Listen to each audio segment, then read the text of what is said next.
Hello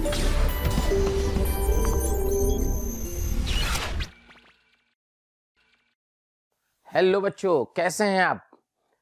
और सब बढ़िया चल रहा है तो क्रैश कोर्स में मजा आ रहा होगा बेटा। मेरी पूरी टीम आपके लिए नए नए क्वेश्चन ला रही है, मेहनत कर रही है, जिससे आपका रिजल्ट इंप्रूव हो। चलिए तो स्टार्ट करते हैं। सॉलिड स्टेट चैप्टर है, सॉलिड स्टेट। मैं आपको बता दूं इस चैप्टर के बारे में, बहुत आसान सा चैप्टर है। क्वेश्चन कुछ लोगों का मानना होगा कि इसको जो है एनसीईआरटी ने 12th के सिलेबस से हटा दिया है, बट जेईई मेन ने नहीं हटाया बेटा। जेईई मेन में एडवांस में क्वेश्चन आएगा भी, ठीक है, इसलिए थोड़ा सा ध्यान रखिएगा। तो स्टार्ट करते हैं। देखिए पहला क्वेश्चन कह रहा है rank effective atoms per unit cell of cubic unit cell is 4।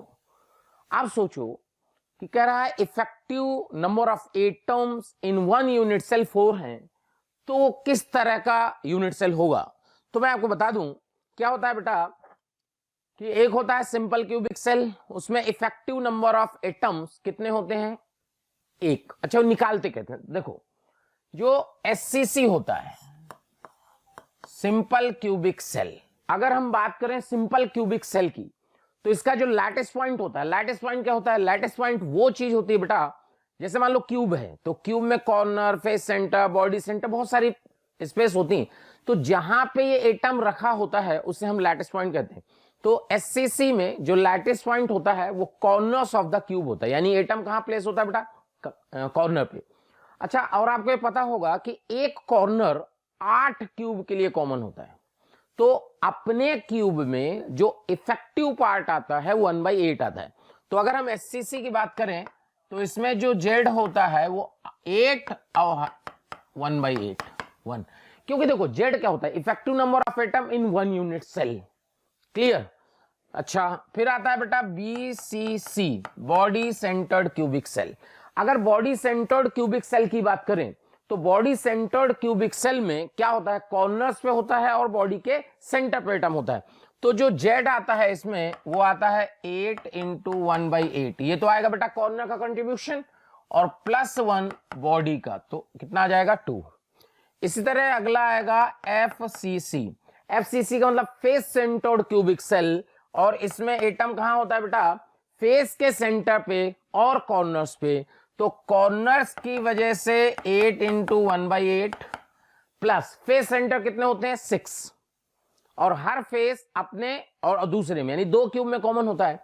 तो इफेक्टिव पार्ट जो अपने क्यूबिक में अपने यूनिट सेल में आएगा बेटा वो हाफ आएगा। तो 6 इंटू हाफ, ये आएगा 3 + 1 4। चेक करो तो इफेक्टिव नंबर ऑफ एटम अगर एफसीसी की बात की जाए तो उसमें कितना आता है? 4। तो ये क्वेश्चन में क्या कह रहा है? फेस सेंटर्ड हो गया। चेक करो बेटा, क्या बात समझ में आई? अगर उसमें इफेक्टिव नंबर ऑफ एटम 4 है तो क्यूबिक यूनिट सेल क्या हो गया? एफसीसी। क्लियर?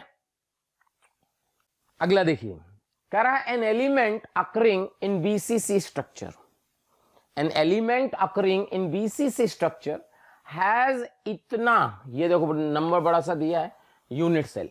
बीसीसी स्ट्रक्चर में कह रहा इतने यूनिट सेल है। ध्यान सुनिए किस तरह क्वेश्चन आता है exam. The total number of atoms of the element in this cell. अब एक बात समझो, ध्यान सुनिएगा। क्या हमारे को पता है कि बीसीसी का मतलब होता है कि एक यूनिट सेल में इफेक्टिव एटम कितने होते हैं? 2। अभी बताए थे बीसीसी में इफेक्टिव एटम कितने होते हैं? 2। यानी ऐसे समझो कि 1 unit cell equal to 2 atom. आप ऐसे लिख सकते हो कि 1 unit cell equal to 2 atoms. पहले बताओ समझ में आया कि नहीं? एक यूनिट सेल में इफेक्टिव एटम कितने होते हैं? 2। तो आपको जो बोल रहा है कि भाई अगर हम ये कहें, देखो क्वेश्चन में है कि बीसीसी स्ट्रक्चर हैज इतना यूनिट सेल, तो total number of elements in this cell will be. तो आप एक बात क्लियर करो कि अगर हम ये कहें कि भाई एक यूनिट सेल में 2 एटम होते हैं, चेक करना बेटा, गड़बड़ मत करना। Total number of atoms of element in this cell बोला है। क्लियर? तो एक यूनिट सेल में अगर 2 एटम हैं तो इतने यूनिट सेल में कितने होंगे? लॉजिक लगा लो, 12 इंटू दिस यूनिट सेल, तो ये हो जाएगा डायरेक्ट 2 इंटू 12.08 इंटू 10 की पावर 23, तो ये हो गया 24.16। ये चेक करो, क्या समझ में आया? एक लाइन का क्वेश्चन है, लेकिन क्वेश्चन आ जाता है तो अगर वहां एकदम स्ट्राइक नहीं किया तो गलत हो जाता है। सॉलिड स्टेट में क्या होता है बेटा, एक एक लाइन के क्वेश्चन होते हैं, ऐसे समझ लो आप। थोड़ा सा कैलकुलेशन कभी कभी आ जाता है। तो सिंपल समझ में आया कि भाई अपन ने कहा कि एक, देखो बीसीसी स्ट्रक्चर में इतनी यूनिट सेल है। अब आपको पता है कि एक यूनिट सेल में 2 एटम होते हैं बीसीसी में। अगर एक यूनिट सेल में 2 एटम होते हैं तो इतने यूनिट सेल में कितने एटम होंगे, इससे डायरेक्ट मल्टीप्लाई कर लो, आंसर आ गया। चेक करो, देखो कह रहा है space occupied by BCC arrangement is approx. BCC arrangement का स्पेस, देखो एक बात समझो, जो इसमें पैकिंग एफिशिएंसी होती है, पैकिंग एफिशिएंसी, पैकिंग एफिशिएंसी अगर अपन बात करें बीसीसी की तो लगभग 68% होती है। चेक करो, लगभग कितनी होती है बेटा, 68%। चेक करो, तो बीसीसी की एफिशिएंसी 68%, एफसीसी की 74% और एससीसी की लगभग 52% के आसपास आती है। तो यानी ये देखो, क्लियर? ये सब याद, देखो होता क्या है, सॉलिड स्टेट बेटा एक ऐसा चैप्टर है कि अगर आपको याद हो सारी चीजें तो तुरंत आंसर आता है। देखिए अगला कह रहा ratio of cation to anion in a closed packed tetrahedral is. देखो क्लोज्ड पैक्ड टेट्राहेड्रल, एक बात समझिएगा, क्या होता है कि जो एफसीसी होता है, एफसीसी, इसमें एटम होता है कॉर्नर्स एंड फेस सेंटर। समझिएगा बेटा, इसमें एटम कहां होता है, कॉर्नर्स एंड फेस सेंटर। तो इफेक्टिव जेट जो आपको बताया गया कि अगर कॉर्नर्स पे है तो हर कॉर्नर का 1/8 पार्ट अपना होता है बेटा, तो 8 कॉर्नर्स का 1/8 पार्ट अपना हुआ, और फेस सेंटर है 6, तो हर फेस सेंटर का 50% अपना होता है, तो इफेक्टिव आता है इसमें 4। ये तो 4 आया, आपको ये समझ में आया कि भाई 4 एटम इफेक्टिव एटम आते हैं। अब आता है कि इसमें टेट्राहेड्रल वॉइड की पूछी गई बात,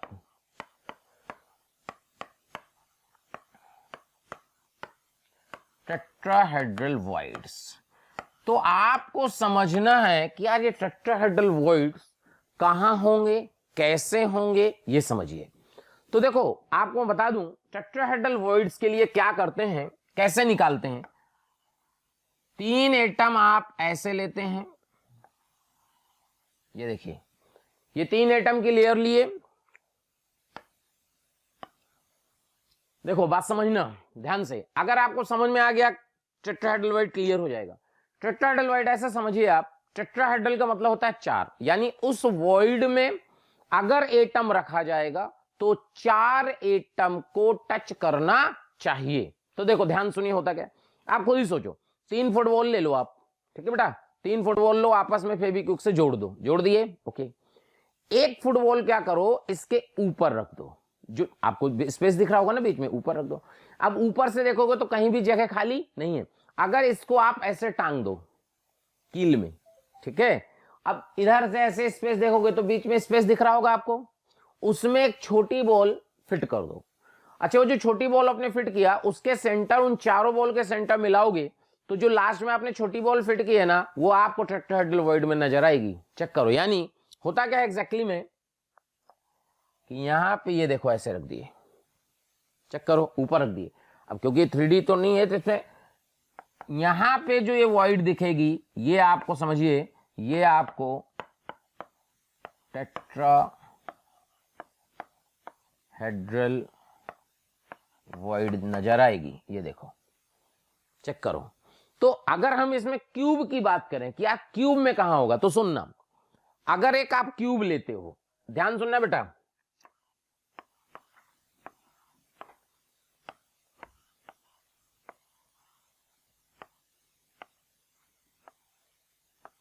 ये आपने क्यूब लिया, ठीक है, अगर इस क्यूब के कॉर्नर को ओरिजिन मान लें, ध्यान से, इस क्यूब के कॉर्नर को क्या मान लें, ओरिजिन।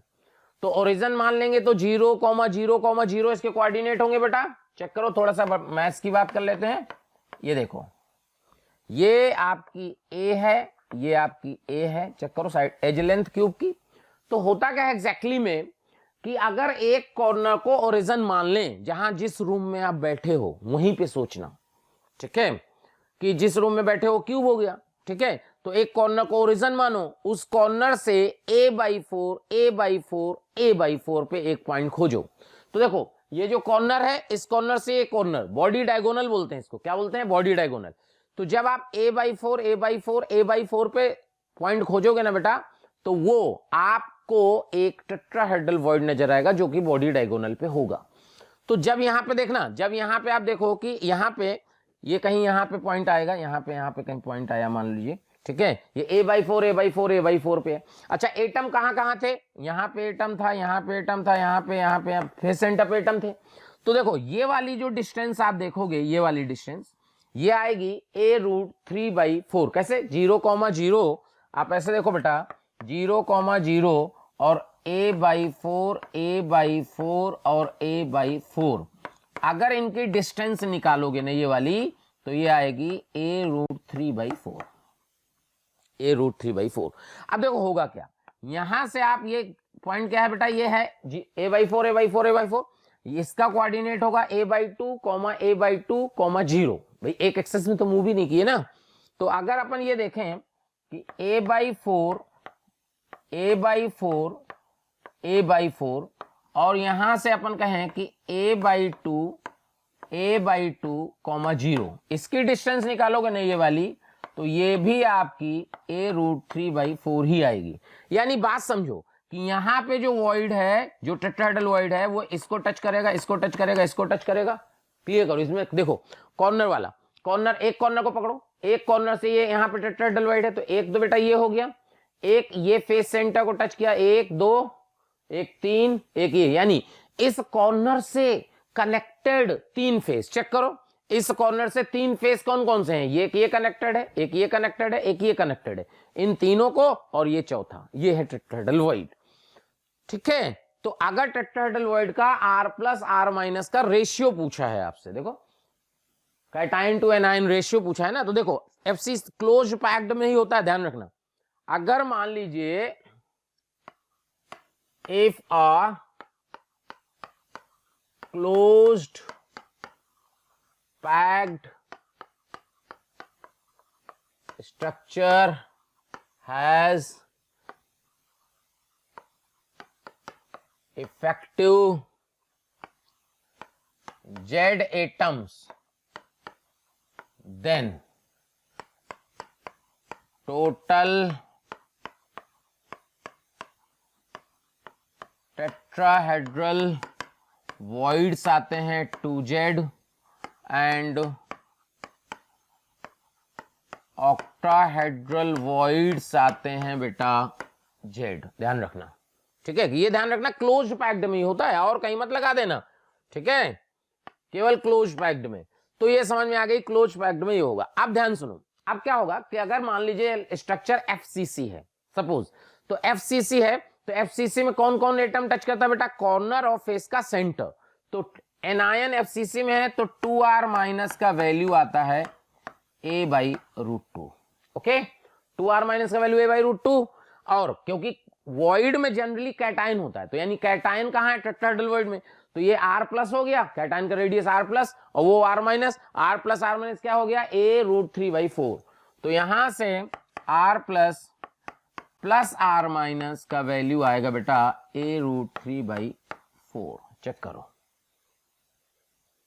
क्लियर। अब इनको अगर अपन सिंपली सॉल्व करेंगे, तो यहां से जो R+/R- आएगा, चेक करना, वो आएगा 0.225। और आपको क्या करना है, ये याद कर लेना है कि टेट्राहेड्रल के लिए जो रेशियो है कैटायन एनायन का, वो आता है 0.225। अच्छा, फॉर ऑक्टाहेड्रल भी बता देते हैं, फॉर ऑक्टाहेड्रल वॉइड्स R+/R- आता है 0.414। ये भी ध्यान रखना, क्लियर? ये आपको दोनों चीजें याद रखनी है। कभी कभी क्वेश्चन क्या जाता है, कैटायन एनायन का दोनों का रेडियस दे देगा और कोऑर्डिनेशन नंबर पूछेगा। तो ऑब्वियसली अगर टेट्राहेड्रल आया तो कोऑर्डिनेशन नंबर 4 और ऑक्टाहेड्रल आया तो कोऑर्डिनेशन नंबर 6। क्लियर? तो यहां से आंसर देखिए, क्या भाई बात समझ में आ गई? देख लीजिए आगे, देखिए कह रहा है which type of defect has presence of cation in the interstitial site. अब आता है डिफेक्ट। तो देखो डिफेक्ट्स की अगर बात करें, डिफेक्ट्स, तो डिफेक्ट्स में क्या होता है, दो तरह के डिफेक्ट्स होते हैं मेनली। एक होता है स्टोइकोमेट्रिक डिफेक्ट, एक होता है नॉन स्टोइकोमेट्रिक डिफेक्ट। अभी हुआ स्टोइकोमेट्रिक डिफेक्ट क्या होता है, तो देखो बेटा स्टोइकोमेट्रिक डिफेक्ट जो होता है वो ऐसा डिफेक्ट होता है जिसमें डिफेक्ट होने के बाद जो उसका सिंपलेस्ट फॉर्मूला है वो चेंज ना हो, यानी फॉर्मूला, इंपिरिकल फॉर्मूला वही रहे आफ्टर द डिफेक्ट, उसको बोलते हैं stoichiometric defect. Non stoichiometric defect का मतलब होता है कि ऐसा डिफेक्ट जिसमें डिफेक्ट के बाद सिंपलेस्ट फॉर्मूला यानी कि इंपिरिकल फॉर्मूला चेंज हो जाता है, उसे हम नॉन स्टोइकोमेट्रिक डिफेक्ट कहते हैं। ओके, अब आता है कि स्टोइकोमेट्रिक डिफेक्ट में कौन कौन से डिफेक्ट होते हैं। तो स्टोइकोमेट्रिक डिफेक्ट में अगर हम बात करें तो स्टोइकोमेट्रिक डिफेक्ट में पहला डिफेक्ट होता है शॉर्ट की डिफेक्ट। क्या होता है? शॉर्ट की डिफेक्ट, यानी कि पहला स्टोइकोमेट्रिक डिफेक्ट में फर्स्ट आता है शॉर्ट की डिफेक्ट। अब ये होता है कि स्टोइकोमेट्रिक डिफेक्ट है बेटा, एसडी मतलब स्टोइकोमेट्रिक डिफेक्ट। तो शॉर्ट की डिफेक्ट क्या होता है? शॉर्ट की डिफेक्ट उन कंपाउंड्स में पाया जाता है, ध्यान सुनिएगा बेटा, जिनमें मेटल यानी कैटायन का ऑक्सीडेशन नंबर क्या होता है? हाई होता है, मेनली 6 और 8 होता है। अच्छा, और दूसरा उनके कैटायन और एनायन के साइज में बहुत ज्यादा डिफरेंस नहीं होता, लाइक NaCl, सीजियम क्लोराइड, ये देखो क्लियर, AgBr EtC, ठीक है, बात क्लियर? ओके, दूसरा आएगा आपका, दूसरा जो आएगा Frenkel, Frenkel defects. Frenkel defects क्या होता है? फ्रैंकल डिफेक्ट्स वो होता है जिनका कोऑर्डिनेशन नंबर कम होता है, मेनली 4 और 6। अच्छा, ऐसा डिफेक्ट जिसमें कैटायन एनायन के साइज में डिफरेंस होता है वहां फ्रैंकल डिफेक्ट्स होता है। क्लियर? एक तो बातें समझ में आई, ठीक है। अच्छा, थोड़ा सा और इसकी बात कर ले, शॉर्ट की डिफेक्ट थोड़ा सा और समझा देते हैं। शॉर्ट की डिफेक्ट कैसा होता है? शॉर्ट की डिफेक्ट ऐसा होता है कि इसमें equal number of cation and anion miss होते हैं। जैसे मान लीजिए NaCl है आपके पास बेटा, NaCl, अब इसमें क्या हुआ, शॉर्ट की डिफेक्ट लाना है, तो Na डेल्टा निकला तो 1 माइनस डेल्टा, Cl भी 1 माइनस डेल्टा, तो इफेक्टिव NaCl। ये देखो इंपिरिकल फॉर्मूला चेंज नहीं हुआ, इसको बोलते हैं शॉर्ट की डिफेक्ट। और इसमें डेंसिटी ऑफ द सॉलिड घट जाती है, क्यों? देखो इक्वल, मतलब जो शॉर्ट की डिफेक्ट होता है, Schottky defects are arise due to missing of equal number of cation and anion.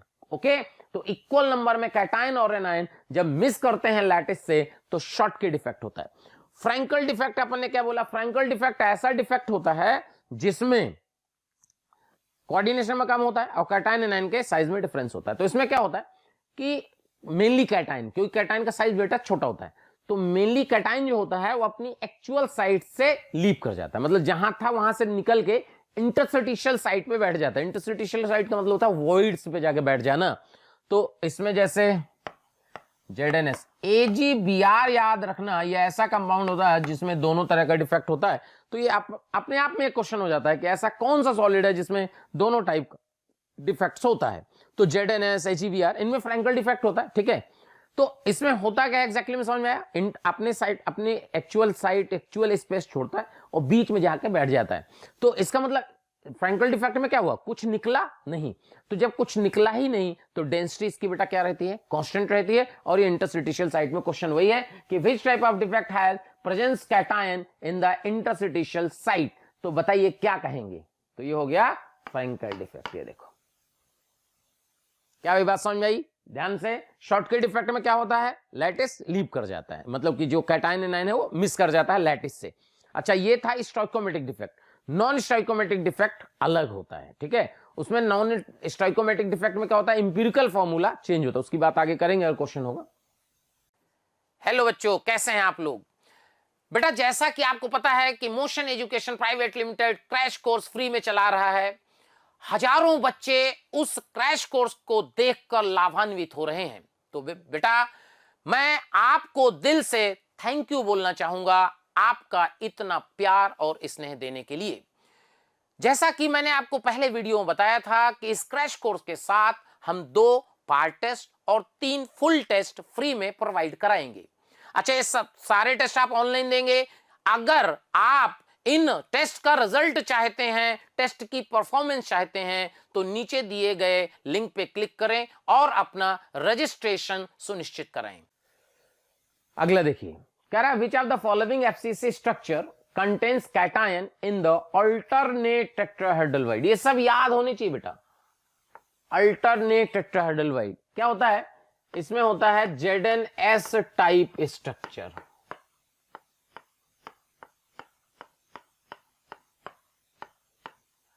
ZnS type structure को ही हम लोग जिंक ब्लेंड स्ट्रक्चर बोलते हैं। अच्छा, जिंक ब्लेंड स्ट्रक्चर में क्या होता है? जो एनायन होता है, एनायन वो होता है FCC अरेंजमेंट में।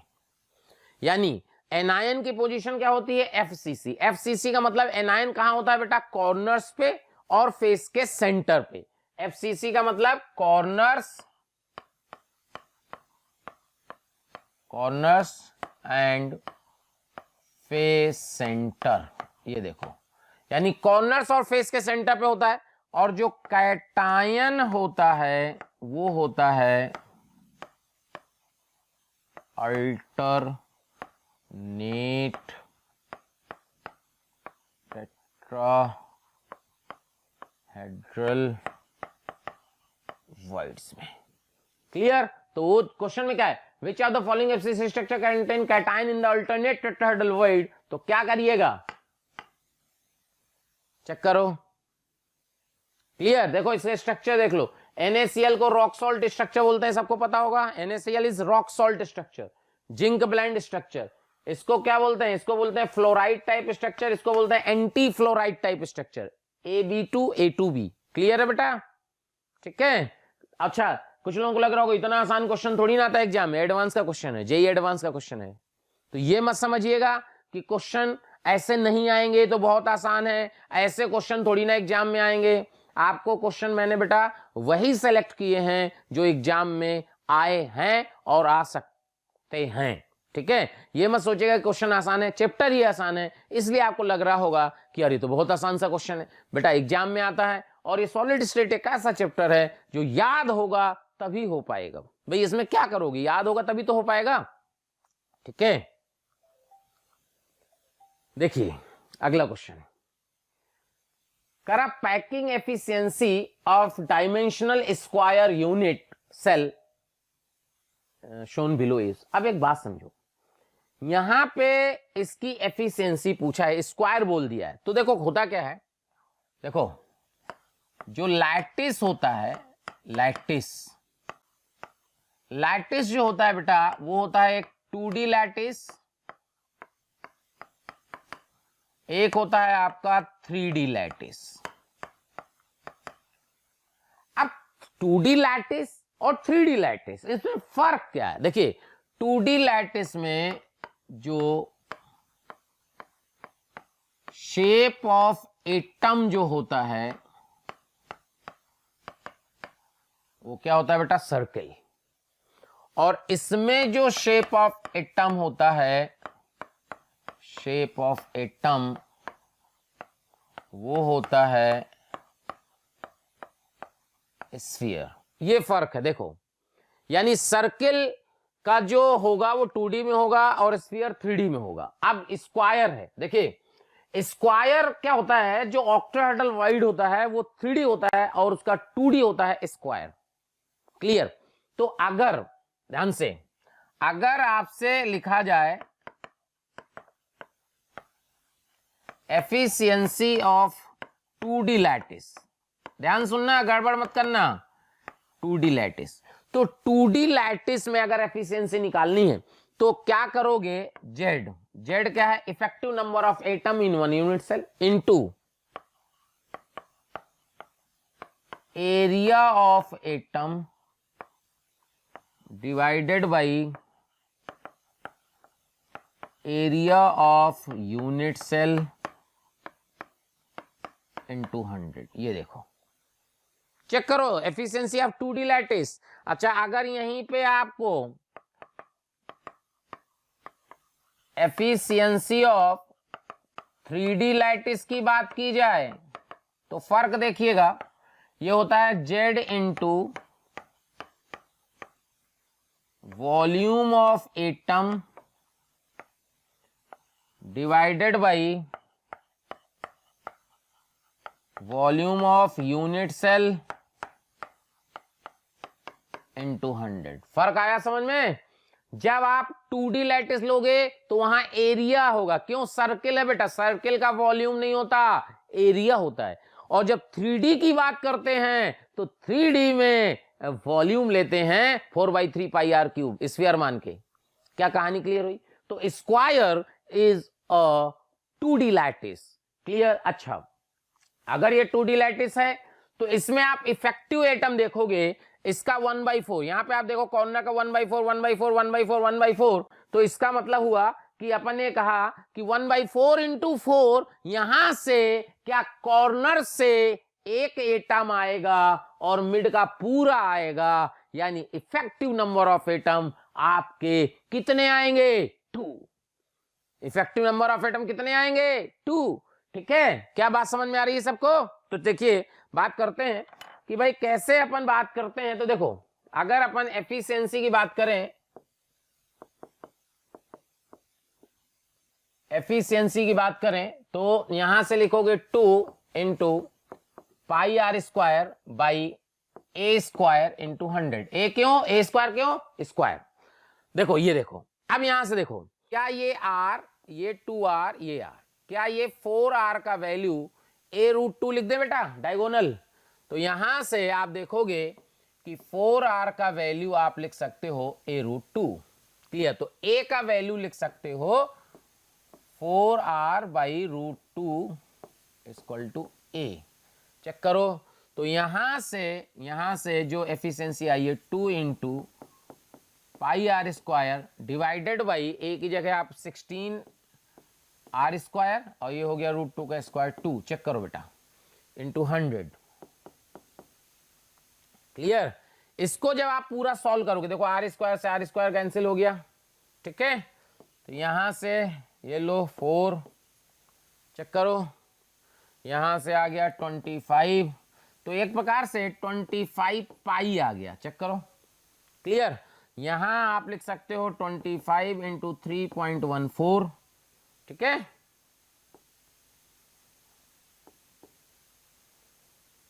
ये लगभग आपका जो है 78 के आसपास, 78.5 के आसपास आएगा। चेक करो, तो आंसर देखो 70 है, ये चेक करो। क्या भाई बात समझ में आई? क्लियर? तो 2D और 3D का आप आइडिया आपको होना चाहिए कि भाई 2D और 3D का आइडिया कैसे लेना है। क्लियर है बेटा? ध्यान रखना, जैसे हेक्सागन आ जाए 2D में तो हेक्सागन का वॉल्यूम 3D में अलग होता है, 2D में अलग एरिया निकालोगे बेटा। ध्यान से, 2D में ध्यान रखना हमेशा एरिया से बात होगी, 3D में हमेशा वॉल्यूम से बात होगी। क्या बात क्लियर हो रही है? देख लीजिए, ये देखिए, ये क्वेश्चन है, करा compound MpXQ has cubic closed packing arrangement of X। Okay, यानी ये क्यूबिक क्लोज्ड पैक्ड अरेंजमेंट है ना, CCP। CCP का मतलब होता है FCC। देखो, क्लियर? कॉर्नर और फेस के सेंटर पे होगा। चेक करो, सारे कॉर्नर सारे फेस के सेंटर पे हैं बेटा ना। ओके, यूनिट सोल्यूशन, ठीक है। अच्छा, और जो आपका, ठीक है, जो X है, ये देखिए, यहां X तो चला गया, क्लियर, स्क्वायर, ये वाला जो M है ये कहां है, इसके बारे में देखो कुछ लिखा है क्या, cubic closed packed arrangement of X in unit solution, ठीक है। अब देखो ये कहां है, ये क्या एज के सेंटर पे है, चेक करो, चेक करो, एक एज का सेंटर ये है, एक एज का सेंटर ये, एक एज का ये है, एक एज का एक ये है।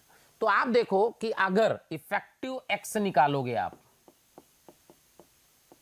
इफेक्टिव एक्स, तो इफेक्टिव एक्स बेटा, क्योंकि एक्स तो एफसीसी में, अच्छा देखो सारे कॉर्नर पे है, सारे फेस के सेंटर पे है, तो जब सारे कॉर्नर पे है, सारे फेस के सेंटर पे है, तो 8 का 1/8 पार्ट प्लस 6 का हाफ पार्ट, ये आएगा 4। चेक करो, ठीक है। अगर इफेक्टिव एम निकालेंगे,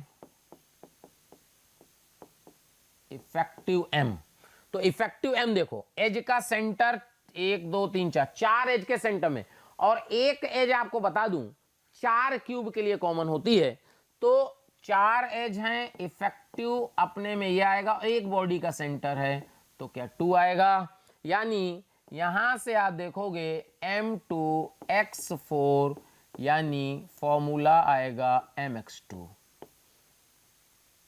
चेक करो बेटा, mx2, ये देखो,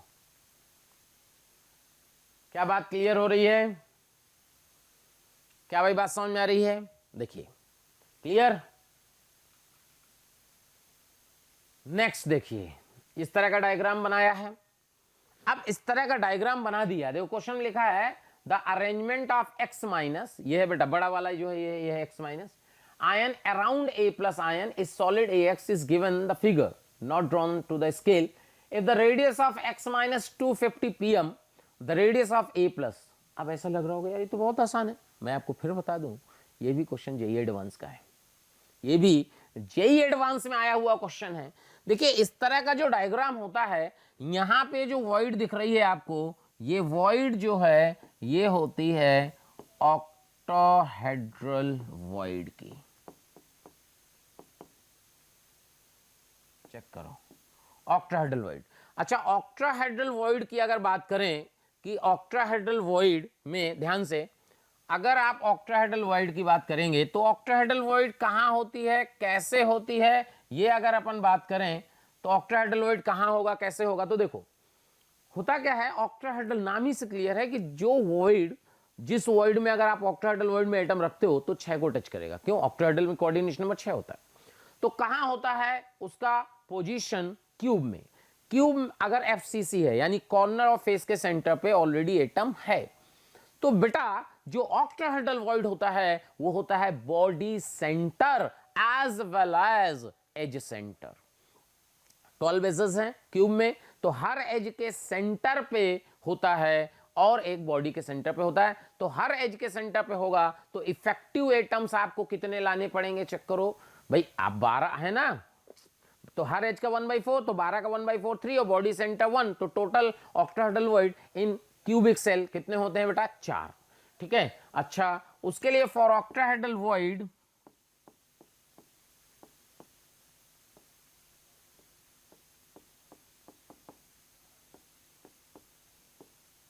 R plus by R minus जो होता है 0.414 एग्जैक्ट। क्लियर? वैसे अगर रेंज की बात की जाए तो R plus by R minus का वैल्यू 0.414 से बड़ा, 0.732 से छोटा। अगर ऐसा है तो ऑक्टाहेड्रल वॉइड होता है। देखो क्लियर है? अगर आप देखोगे कि ऑक्टाहेड्रल वॉइड कहां होगा, तो यहां अगर रेशियो इन दोनों के बीच में आता है तो ये ऑक्टाहेड्रल वॉइड होता है। तो अब इसमें देखो एग्जैक्ट डिस्टेंस दिख रही है कि टच कर रहा है, तो सीधे आप क्या करो, R plus by R minus का वैल्यू 0.414 लिख दो। अच्छा, आपको क्या दिया है बेटा? A माइनस का रेडियस दिया था शायद, A प्लस का R माइनस का दिया है 250, तो R प्लस का पूछा है तो 0.414 इंटू 250। चेक करो, क्लियर बेटा? चेक कर लो तो आंसर क्या आएगा, चेक कर लेना कितना आएगा, चेक कर लो बेटा। तो ये आ जाएगा लगभग आपका 4.14 इंटू 25, ये देखो क्लियर। तो 2500 10 35 5, तो 105 के आसपास, तो ये आ गया आंसर। चेक करो, क्लियर? लगभग चेक कर लो, गड़बड़ मत करना बेटा, देख लेना। क्या समझ में आ गया? r plus by r minus का वैल्यू रख दो। अच्छा, रेंज में भी देख सकते थे बट क्योंकि ये सारा टच कर रहा है ना, इसलिए अपन ने कहा ये एग्जैक्ट वैल्यू होगी, क्योंकि ये जो वैल्यू होती है ना, ये वाली, ये तब होता है जब एफसीसी का लैटिस डिस्टर्ब ना हो, और अगर वो डिस्टर्ब हो गया तो रेंज में आ जाता है मामला। ठीक है बेटा, मैं आपको बता दूं कोटा में ऑफलाइन क्लासेस स्टार्ट हो चुकी हैं। सो हम लोग एडवांस के लिए एक बैच ला रहे हैं जो स्टार्ट हो रहा है 27 जनवरी 2021 से। ये लास्ट तक, जब तक एडवांस नहीं होता तब तक बैच चलेगा। इसमें मे अटेम्प्ट के लिए अपन जेईई मेंस की प्रिपरेशन भी कर सकते हैं और एडवांस की प्रिपरेशन कर सकते हैं। अगर आप चाहते हैं इस बैच को ज्वाइन करना, बेटा मैं आपको फिर बता दूं ये लिमिटेड सीट का बैच है, क्योंकि हम लोगों के पास थोड़ी बाउंडेशन है, हम लोग एक ही बैच स्टार्ट करने वाले हैं, तो ये लिमिटेड सीट का बैच है। तो अगर आप इसको ज्वाइन करना चाहते हैं तो तुरंत ही अपना रजिस्ट्रेशन कराएं और अपनी सीट सुरक्षित करें। Thank you. अगला देखिए ध्यान से, कह रहा है if the unit cell of mineral has cubic closed packed array of oxygen atom. Unit cell of mineral has cubic closed packed array of oxygen atom. यानी ऑक्सीजन की कहाँ है भाई ये FCC में, इसी को बेटा CCP बोलते हैं ना, क्यूबिक क्लोज्ड पैक्ड। यानी इफेक्टिव ऑक्सीजन कितने आएंगे, इफेक्टिव O आएंगे आपके 4, क्योंकि एफसीसी में है ना तो 4 आएगा। चेक करो, फिर कह रहा है with m fraction of octahedral holes occupied by aluminium, यानी Al+3 की बात की जाए तो ये m fraction of octahedral voids, ठीक है, ओके, ठीक है, and n fraction of tetrahedral holes occupied by magnesium ion, यानी Mg+2 की बात की जाए तो ये n fraction of tetrahedral voids, check करो बेटा, n fraction of tetrahedral voids में Mg+2 है। ठीक है, और m और n पूछा है आपसे। तो देखो एक बात समझिए कि करना क्या है कि आप ऐसे देखो कि भाई O4 तो पक्का है, अब Mg और Al को आपको ऐसे नंबर सेट करने हैं जिससे चार्ज 0 हो जाए। तो बेटा यहां आप देखो कि यहां तो ये हो गया -4, क्या हो गया माइनस, मतलब O4 है -8, सॉरी, तो -8 हो गया, तो यहां +8 लाना है, +8। अब +8 कैसे लाओगे? मान लो आपने कहा कि Mg2 कर दो और Al कर दो, तो Mg2 और Al करोगे तो Mg2 में कितने हो जाएंगे पॉजिटिव 4, Al में हो गए 3, तो 7 ही आया, गलत हो गया, गलत, क्योंकि 0 आना चाहिए। तो अब क्या कर सकते हैं, MgAl2 कर लो, तो MgAl2 अगर कर दें तो देखो Mg पे कितना पॉजिटिव चार्ज आएगा 2, Al पे कितना आएगा बेटा 6 और 2 8 पॉजिटिव 8 नेगेटिव, हो गया, यही आंसर है। चेक करो, चेक करो, क्या ये समझ में आ गया? इस तरह का चार्ज बैलेंस कर लो, खत्म। क्या भाई बात समझ में आ रही है? ठीक है, तो अब देखो, यानी ऐसे देखो कि अगर यहां से आया तो Mg कह रहा था n fraction of tetrahedral, Mg बेटा है तो एक ही ना। अच्छा टेट्राहेड्रल कितने थे टोटल, टोटल कितने थे 8, टेट्राहेड्रल वॉइड्स कितने होते हैं एफसीसी में 8, लेकिन है उसमें Mg 1, तो क्या n फ्रैक्शन, n का वैल्यू 1/8 आएगा। चेक करो,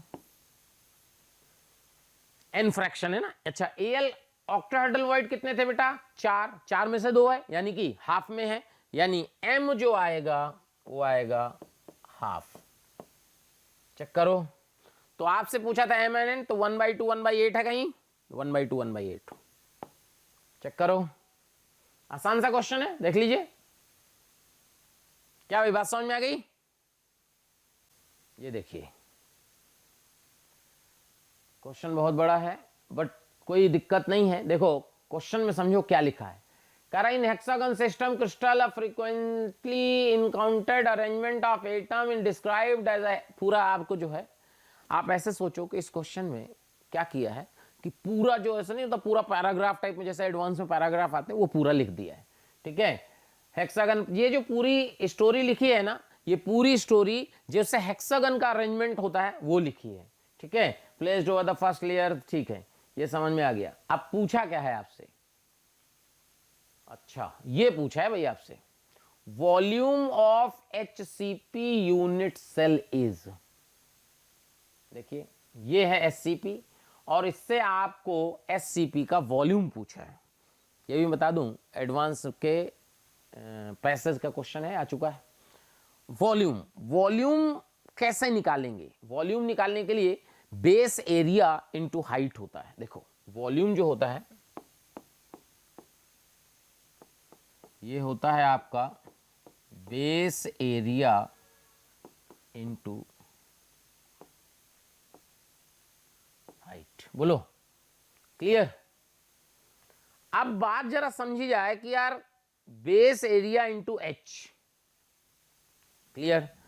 तो base area into H, base area तो आप निकाल लोगे क्या, ये बेस एरिया तो निकल आएगा। ये देखो क्यों, क्योंकि आप देखोगे कि ये 6 इक्विलेटरल ट्रायंगल आ जाएंगे। देखो चेक करो, तो बेस एरिया की अगर बात की जाए तो बेस एरिया का वैल्यू आएगा 6 इंटू √3/4 ए स्क्वायर। ये देखो, अच्छा ए का वैल्यू 2r होता है HCP में, ये वाले टच करते हैं एक दूसरे को बेटा। ठीक है, अब हाइट की बात होगी तो देखो हाइट, अच्छा एक बात और समझो, आपको पता है कि जो एफिशिएंसी होती है HCP की एफिशिएंसी, ये आपको पता होना चाहिए।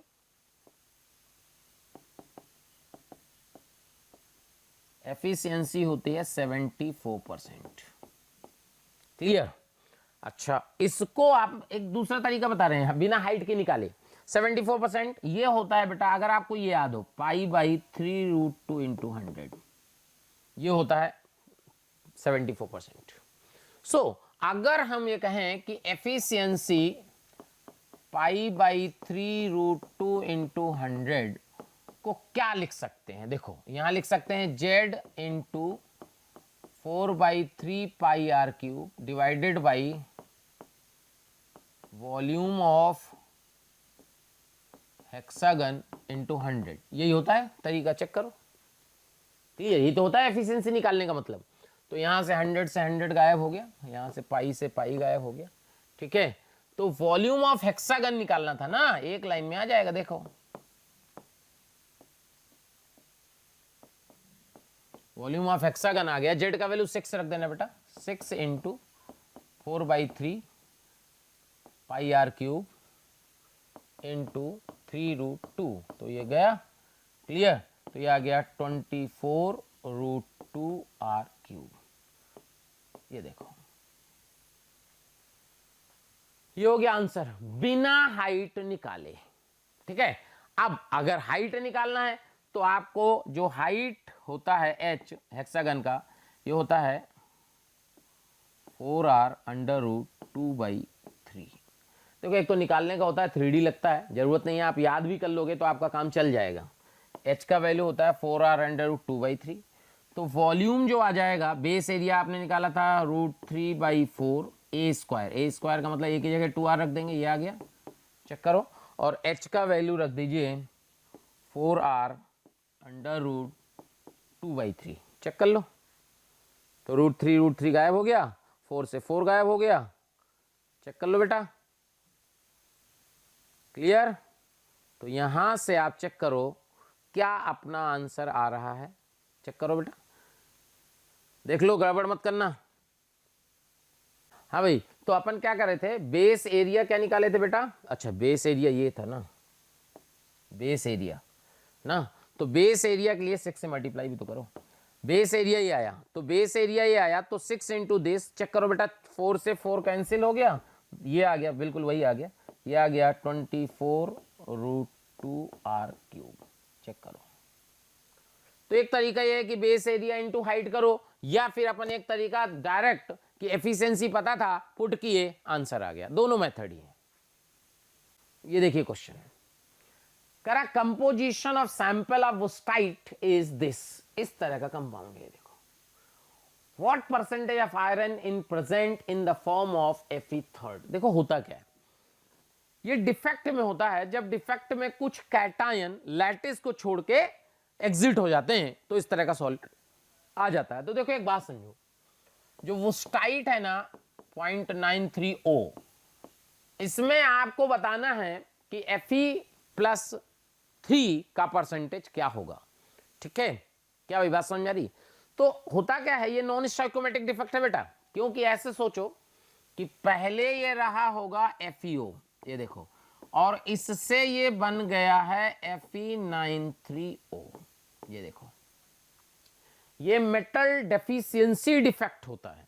क्या होता है? Metal deficiency defect. कैसे होता है समझो, जैसे मान लो ये +2 Fe -2 oxygen, +2 Fe -2 oxygen, +2 Fe -2 oxygen,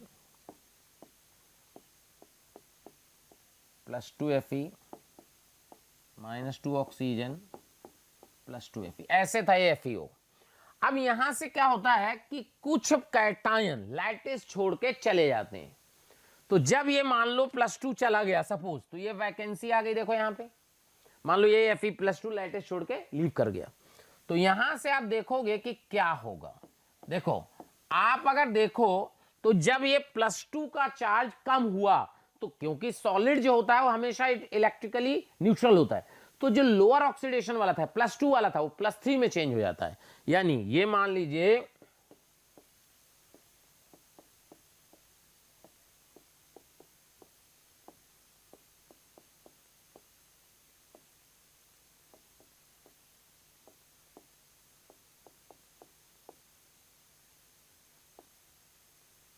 ये देखो, चेक करो बेटा, तो यहां पे आप देखोगे इस तरह का सॉलिड बन जाता है। देखो, यानी ये +2 वाला निकला तो ये खाली हो गई वैकेंसी, तो कुछ जैसे +2 का चार्ज कम हुआ तो 2 कैटायन आपके +3 में चेंज हो गए, सॉलिड इलेक्ट्रिकली न्यूट्रल हो गया। चेक करो, तो इसको आप डायरेक्ट भी निकाल सकते हो और मोल के मेथड से भी निकाल सकते हो। देखो डायरेक्ट कैसे निकालोगे, ऐसे देखो कि ये पहले रहा होगा FeO, यानी 1 था, 0.93 हो गया। अगर आप ये देखो कि अगर अपन ये कहें कि 1 था 0.93 हो गया, तो 0.07 ही तो Fe निकला भाई। पहले 1 था 0.93 हो गया, तो 0.07 Fe निकल गया +2 वाला। तो जब 0.07 Fe+2 निकला, तो क्या सॉलिड को इलेक्ट्रिकली न्यूट्रलिटी मेंटेन करने के लिए जितना निकला उसका डबल +3 में जाएगा। यानी 0.07 निकला था ना, तो उसका डबल 0.14 Fe+3 होगा। तो परसेंटेज ऑफ Fe+3 निकालोगे ना, परसेंटेज ऑफ Fe+3, तो यह आएगा 0.14 बाई 0.93 इंटू 100। ये देखो, चेक करो, निकाल लेंगे, लगभग 15 के आसपास जाएगा। ठीक है, क्लियर है, समझ में आ रहा है? ये आएगा +3 का परसेंटेज। ये तो डायरेक्ट सॉलिड स्टेट से आया। अब मान लो इसमें आपको मोल लगाना है। मोल से कैसे आएगा, देखो कैसे आएगा कि मान लीजिए Fe.93O, जो आपको आसान लगे, इसमें मान लीजिए आपकी x जो है Fe+3 है, तो 0.93 माइनस है, क्योंकि टोटल तो Fe 0.93 है, +2 होगा। बोलो, अच्छा, जो टोटल चार्ज है वो 0 रहेगा। यानी देखो x, इसके कारण चार्ज कितना होगा, x into 3 plus 0.93 minus x into 2। Oxygen का चार्ज कितना होता है, -2 इक्वल टू 0। चेक करो बेटा, तो यहां से 3x, यहां से आ गया आपका, चेक करो, क्लियर, -2x -2 0। तो यहां से 3x का वैल्यू, 3x क्या, x का वैल्यू, यहां से आप देखोगे कि x का वैल्यू कितना आएगा। क्या यहां से x का वैल्यू 0.14 आएगा। चेक करो, x क्या था, +3, ये देखो, तो परसेंटेज ऑफ Fe+3 क्या लिखिएगा 0.14 divide by total iron 0.93 into 100। क्या वही आया, चेक करो। सेम, चाहे उस मेथड से करिए चाहे इस मेथड से करिए, आपकी चॉइस है। क्लियर है बेटा, देख लीजिए क्या वही बात समझ में आ रही है। ठीक है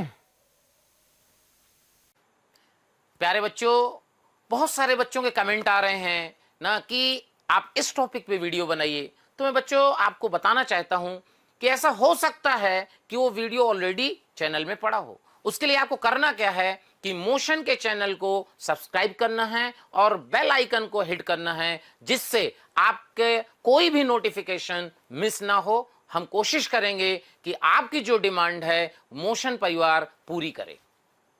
अभी एक क्वेश्चन और करते हैं। देखिए मान लीजिए कि एक सॉलिड है ए बी सी, 3 एटम से मिलके एक सॉलिड बना है। ठीक है बेटा, एक सॉलिड बनाया गया जो 3 एटम ए बी एंड सी से मिलके बना हुआ है। अगर कहा जाए कि ए जो है, ए कॉर्नर्स में है but one corner is missing. ध्यान से सुनिएगा, वन कॉर्नर इज मिसिंग।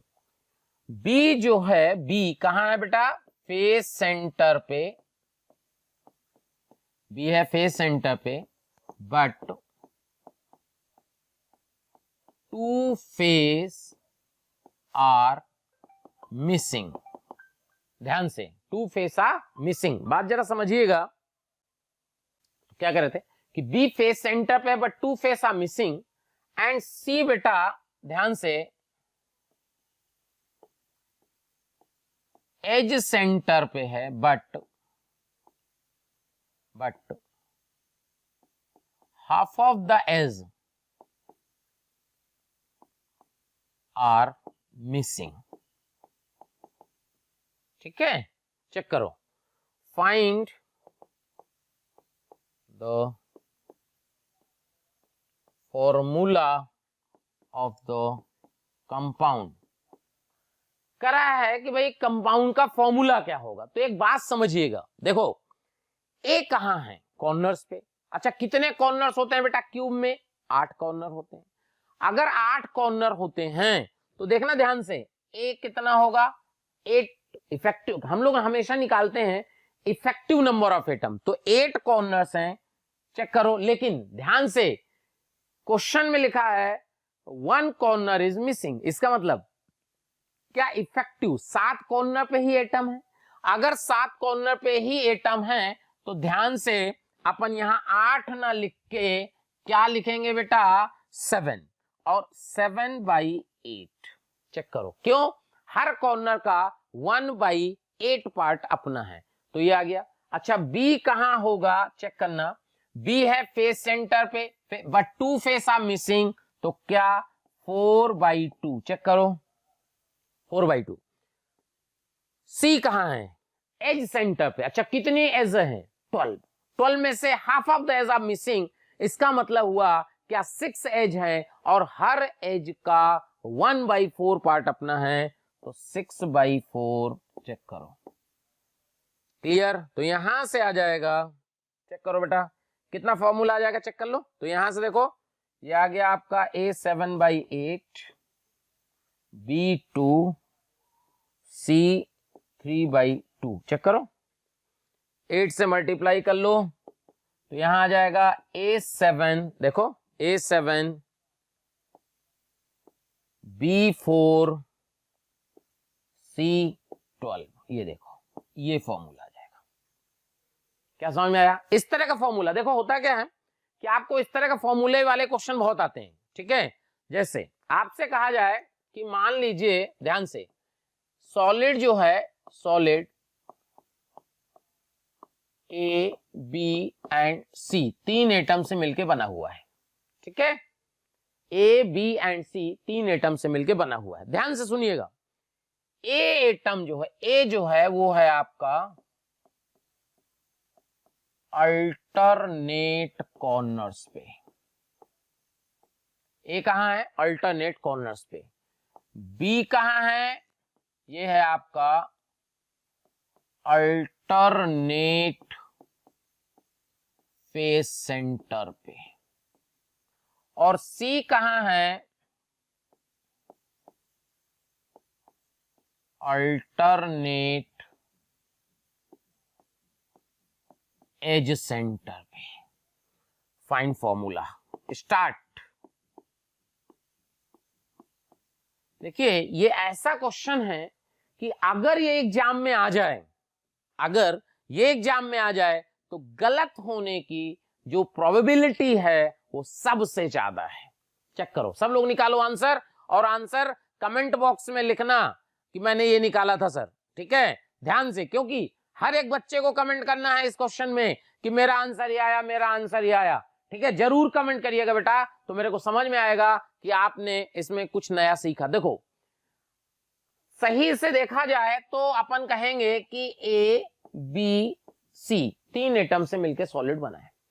अगर ये तीन एटम से मिलकर सॉलिड बना है तो ए कहां है बेटा, अल्टरनेट कॉर्नर। तो ऐसे लोग सोचेंगे कि 8 कॉर्नर है, 8 कॉर्नर में अल्टरनेट का मतलब 4 कॉर्नर और हर कॉर्नर का 1/8 पार्ट अपना।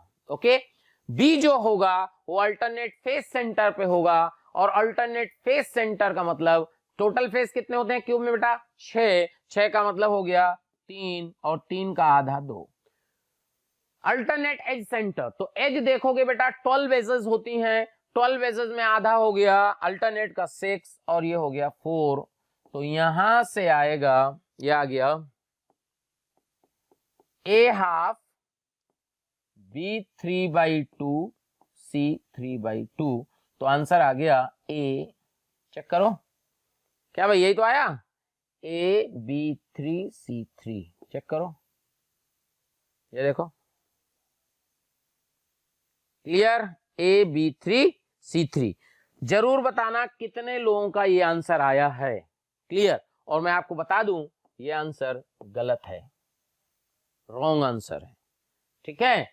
अगर ये रॉन्ग आंसर है, तो रॉन्ग क्यों हुआ, तो ध्यान से समझिएगा आप कि ये क्वेश्चन क्यों रॉन्ग हुआ। तो देखो ए कहां है, ए की पोजीशन जो है वो है अल्टरनेट कॉर्नर्स।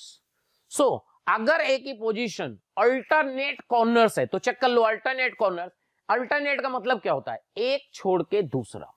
तो अगर इस पे कॉर्नर पे है तो इससे कनेक्टेड जो कॉर्नर है, ध्यान सुनिए बेटा, अल्टरनेट का मतलब इस कॉर्नर पे है तो इस पे नहीं होगा, इस पे नहीं होगा, इस पे नहीं होगा, कहां पे होगा, नीचे, क्योंकि ये कॉर्नर ये नहीं है, ये है। तो अल्टरनेट कॉर्नर देखोगे तो 4 ही आएंगे, बिल्कुल सही था वो, ठीक है। तो यहां से जो इफेक्टिव ए आएंगे वो 4 आएंगे। चेक करो, जो बी था वो था आपका अल्टरनेट फेस सेंटर। तो अल्टरनेट फेस सेंटर, तो इफेक्टिव बी निकालना है आपको, ध्यान से, इफेक्टिव बी। देखो होता क्या है कि लोग अल्टरनेट का मतलब आधा समझ लेते हैं, अल्टरनेट का मतलब आधा नहीं है। देखो अगर मान लो इस फेस पे एटम है तो इस फेस से जो कनेक्टेड फेस है उसमें नहीं होना चाहिए, क्योंकि अल्टरनेट नहीं हो सकता, कॉन्जिक्यूटिव हो जाएगा। तो यहां से देखो इस पे नहीं होगा, यहां से कनेक्टेड फेस नीचे वाला इस पे भी नहीं होगा, यहां से कनेक्टेड फेस इस पे भी नहीं होगा, यहां से इस पे भी नहीं हो सकता। तो कौन सा फेस होगा जिसमें ये एटम होगा, तो इस फेस पे अगर है तो सामने वाले फेस पे होगा, तब जाके ये अल्टरनेट आएगा। तो इफेक्टिव बी बेटा 2 आएंगे। चेक करो, सी जो है वो है आपका अल्टरनेट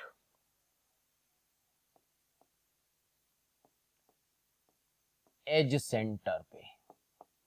सो अगर ये अल्टरनेट एज सेंटर पे है तो फिर समझिएगा कि एज सेंटर पे कैसे आएगा।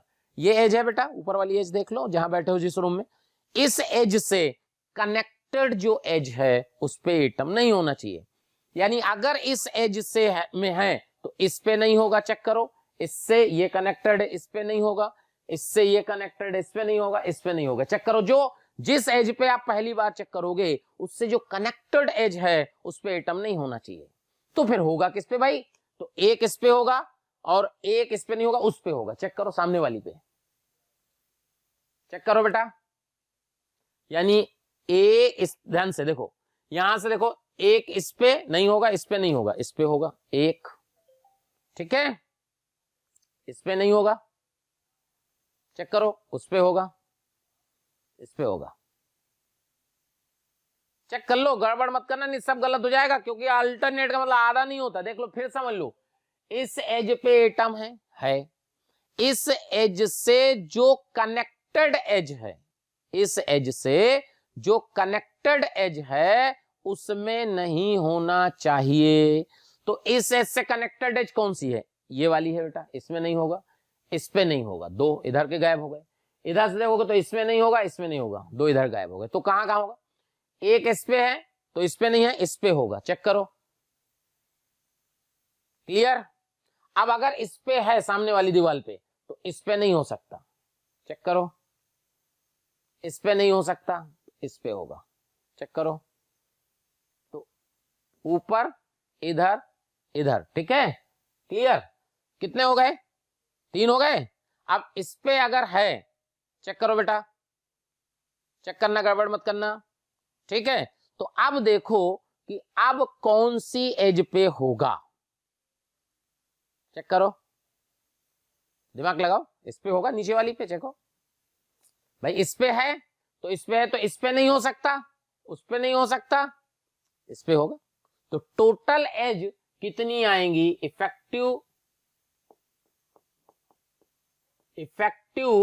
जो आपका बी आएगा, इफेक्टिव सी ये आएगा कितना बेटा, 4। इफेक्टिव मतलब कितने होंगे टोटल। सो फॉर्मूला अगर आप देखोगे, फॉर्मूला तो ए कितने आएंगे, 4/4, क्यों, हर कॉर्नर का अपने यूनिट सेल में, ओ सॉरी 1/8 होता है बेटा, 4 यहां से 4/8, बी कहां है 2, तो 2/2, सी कहां है 4/4। चेक करो, तो यहां से जो फॉर्मूला बनेगा वो दिस बी सी, तो यहां से बनेगा AB2C2, ये देखो, ये फॉर्मूला आएगा। क्लियर, क्या भाई बात समझ में आ रही है, क्लियर। यहां इफेक्टिव ए इफेक्टिव बी का मतलब टोटल एज जो ऑक्युपाइड हो रही है वो है, ध्यान रखना। तो जैसे 4 एज आएंगी, 4 कॉर्नर्स आए, 4 4 कॉर्नर्स, 2 फेस सेंटर, 4 एज, ये देखो, क्लियर। तो यहां से हर कॉर्नर का 1/8, फेस का हाफ, एज का 1/4, तो यहां से आपने सॉल्व किया तो ये फॉर्मूला आया, ये देखो, बढ़िया क्वेश्चन है, शानदार, क्लियर। ये ध्यान रखना बेटा, अल्टरनेट का मतलब आधा नहीं होता है, इस कॉन्सेप्ट, इस पे कमेंट जरूर करिएगा कि सर मैंने ये आंसर निकाला था। प्यारे बच्चों, अगर आपको हमारी वीडियोस पसंद आ रही हों तो उनको लाइक और शेयर करें, जिससे जरूरतमंद बच्चों तक वो वीडियो पहुंच सके। और मैं बच्चों ये कहना चाहता हूं कि आप जब वीडियोस देखें तो उसमें कमेंट जरूर लिखें, क्योंकि एक एक कमेंट, आपका एक कमेंट मेरी पूरी टीम को मोटिवेशन देता है। इसलिए आपसे रिक्वेस्ट है बेटा कि कमेंट जरूर करें। हाँ भाई, देखिए अगला क्वेश्चन क्या है, how many minimum atoms are required to fill all the octahedral voids in FCC lattice. तो बात जरा समझिए, कह रहा how many minimum atoms are required to fill all the octahedral voids in FCC lattice. So FCC lattice में आपको क्या करना है, सारे ऑक्टाहेड्रल वॉइड को फिल करना है, तो कितने एटम चाहिए। तो आपको पता है कि भाई FCC लैटिस में ऑक्टाहेड्रल वॉइड कितने होते हैं, ऑक्टाहेड्रल वॉइड अगर इफेक्टिव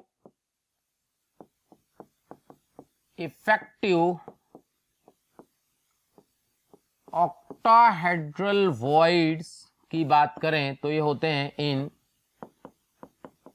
FCC, तो ये होते हैं बेटा 4। इफेक्टिव ऑक्टाहेड्रल वॉइड इन FCC कितने होते हैं, 4। अगर अपने को सारे ऑक्टाहेड्रल वॉइड फिल करने हैं तो क्या अपने को कितने एटम चाहिए? क्या 4 चाहिए? और ये गलत हो जाएगा। क्यों गलत हो जाएगा? सोचो, क्योंकि बात समझो, जो ऑक्टाहेड्रल वॉइड की पोजीशन होती है, जो ऑक्टाहेड्रल वॉइड की पोजीशन होती है वो होती है बेटा, एक तो होती है आपकी एज सेंटर और एक होता है आपका बॉडी सेंटर। चेक करो, एज सेंटर और बॉडी सेंटर ये होती है। तो एज कितनी है? 12 है। एज सेंटर कितने आएंगे? 12। बॉडी सेंटर आएगा 1। इफेक्टिव ऑक्टाहेड्रल वॉइड ये होते हैं 12 का बेटा 1/4 और बॉडी सेंटर 1, तो इफेक्टिव आते हैं 4।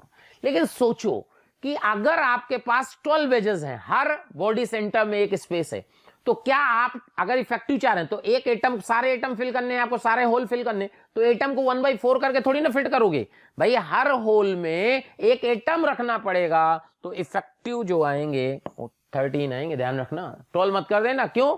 क्योंकि 12 एजेस हैं, तो हर एज के सेंटर पे आपको एक एटम रखना है और एक बॉडी के सेंटर पे रखना है, तो इफेक्टिव एटम आपके 13 आएंगे।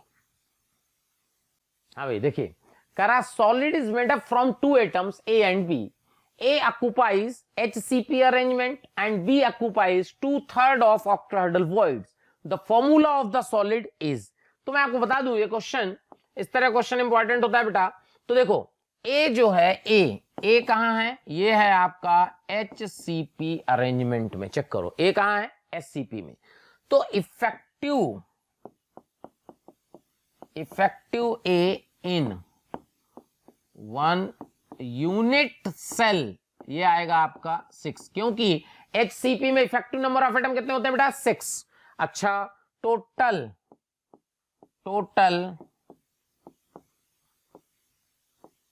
ऑक्टाहेड्रल वॉइड्स इक्वल टू होंगे Z के बराबर, यानी कि 6।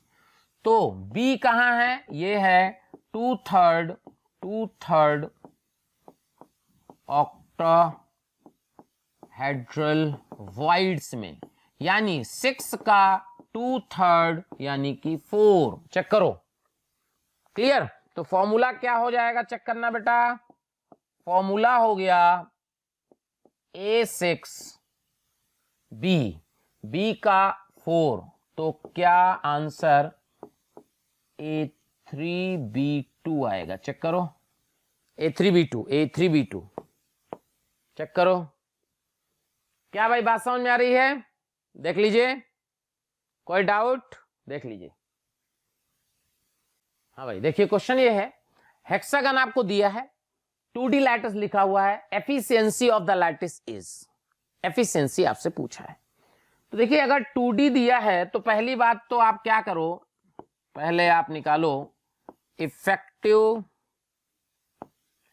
Number of atoms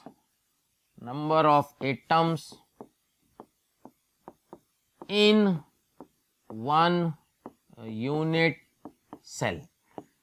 effective number of atom in 1 unit cell. तो देखिए यहां आप देख रहे हो 6 कॉर्नर है, तो ये पूरा बॉडी का सेंटर तो पूरा 1 आ जाएगा, और ये जो एक है आपका, एक कॉर्नर जो आपके ये रखा हुआ है, ये आप देखो कि कितना ऑक्यूपाई करेगा। चेक करो, तो अंदर आप देखोगे ये वाला पार्ट 1/3, तो यानी कि 6 का 1/3। चेक करो, क्या भाई ये वाला आपने एक, ये जो देख रहे हो आप, इसका 1/3 ही तो अंदर है, ये देखो।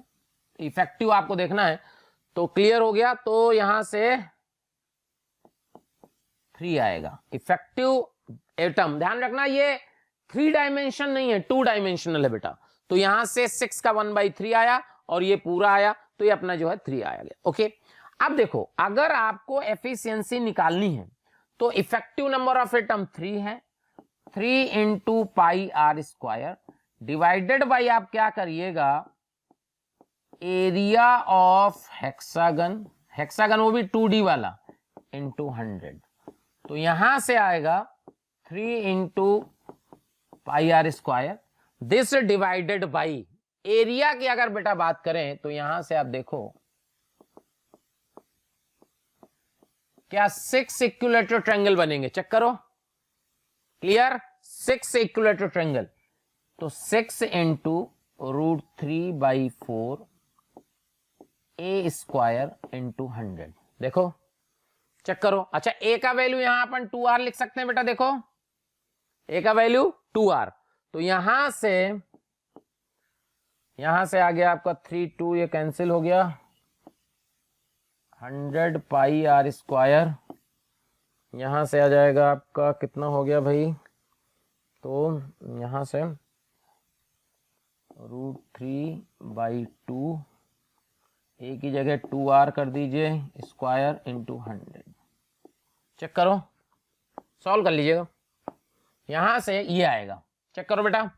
अब आप ये देखो कि आपका ये कितना सॉल्व करके आएगा, तो यहां से आप देखोगे, इसको सॉल्व कर लीजिए, तो यहां से कितना आ जाएगा, ये आ जाएगा 200/√3, चेक करो बेटा, 200/√3, यहां से आ गया आपका into pi r square, this divided by 4r square, check करो, तो यहां से r स्क्वायर कैंसिल हो गया, यहां से हो गया 25/√3, 25 इंटू 2 ना, इंटू पाई, चेक करो, इसको सॉल्व करके देख लीजिए ये कितना आता है, यानी कि कितना आ गया बेटा, चेक कर लो एक बार,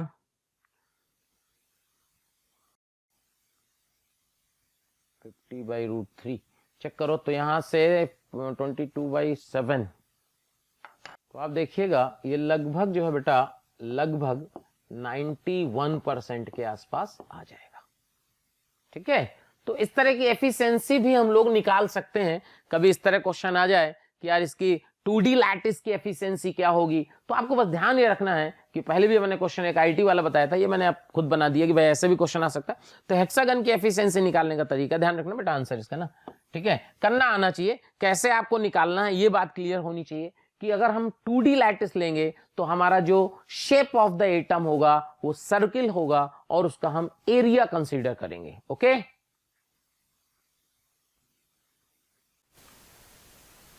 सो चैप्टर खत्म हो गया। तो आप समझिए कि अगर बेटा, अगर आपको क्रैश कोर्स पसंद आ रहा हो, लग रहा हो कि सर ने आपके लिए मेहनत की है, तो मोशन के चैनल को सब्सक्राइब करें, ठीक है, लाइक करें, कमेंट करें, बेटा कमेंट जरूर करें, क्योंकि क्या होता है ना, आपके एक कमेंट से टीचर को बहुत ज्यादा मोटिवेशन मिलता है और वो आपके लिए कुछ अच्छा करने की कोशिश करता है। तो आप कमेंट जरूर, अगर आपको लेक्चर पसंद आ रहा है तो कमेंट जरूर करें, अगर आपको लग रहा है कि लेक्चर में कुछ सुधार चाहिए, कुछ अलग होना चाहिए, उसको भी लिखें, कोई दिक्कत नहीं है, क्योंकि बेटा सीखने की कोई उम्र नहीं होती, किसी भी उम्र में आदमी सीख सकता है और अच्छा कर सकता है। अगर आप लोगों को लगता है कि इसमें कुछ बेहतर किया जा सकता है तो कमेंट बॉक्स में जरूर लिखें, ठीक है। बेल आइकॉन को हिट करें, जिससे क्या होगा कि आपको फ्यूचर में आने वाले वीडियोस जो motion education private limited upload करेगा वो आप तक सबसे पहले पहुंचेंगे, इसलिए बेल आइकॉन को हिट करना बहुत जरूरी है। थैंक यू प्यारे बच्चों, अगर आपको मेरे वीडियो पसंद आ रहे हैं और आप मुझसे पढ़ना चाहते हैं तो मैं अभी आपको एक नंबर दे रहा हूं, उस पर आज ही कॉल करें, जिससे आने वाले वीडियो आपको मिल जाएं और आप उससे लाभान्वित हों। नंबर लिख लीजिए 1800 2121 799।